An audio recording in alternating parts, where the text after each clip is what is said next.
Malheureusement, maintenant, presque 35 ans après l'adoption de la Convention des droits de l'enfant, et bien avant, il ne faut pas oublier que le Pacte sur les droits civils et politiques de 1966, lui aussi, il reconnaît le droit de tout enfant d'être inscrit immédiatement après sa naissance, d'avoir un nom, une nationalité. Donc ce n'est pas un droit qui a pris naissance avec la Convention en 89, il en remonte très loin.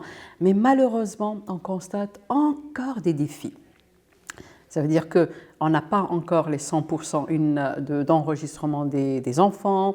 De plus en plus, l'enregistrement de naissance recule pour différentes raisons. Et les principaux obstacles, il y en a tellement, mais si je dois les énumérer, premièrement, il y a l'absence de conscience de la population, qu'il faut absolument enregistrer les enfants. Deuxièmement, il y a la difficulté au niveau de l'État qui centralise pratiquement cette procédure. Les délais, c'est vrai qu'il faut enregistrer immédiatement un enfant, mais quelquefois les délais quand ils sont assez courts et quand il faut passer par une procédure judiciaire parce qu'on a dépassé les délais, ça dissuade les parents d'aller enregistrer les enfants. Il y a aussi ce qu'on appelle l'absence de gratuité de l'acte de naissance. Il y a également des situations où on enregistre, mais on ne retire pas l'acte de naissance.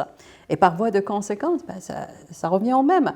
On ne prend conscience de ces difficultés que lorsque l'enfant doit aller à l'école.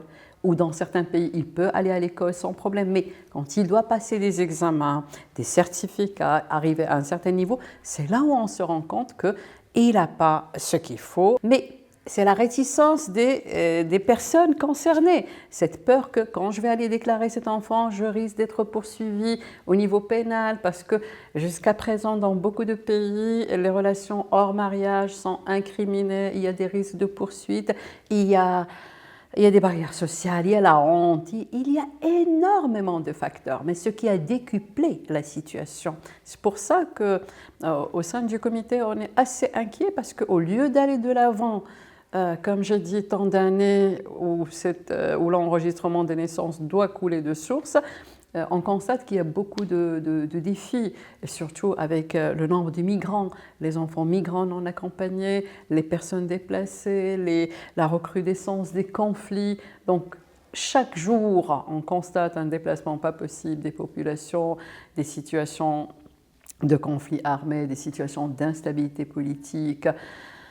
Et donc, tout ça, ce sont des facteurs qui font que la situation se complique davantage. Voilà.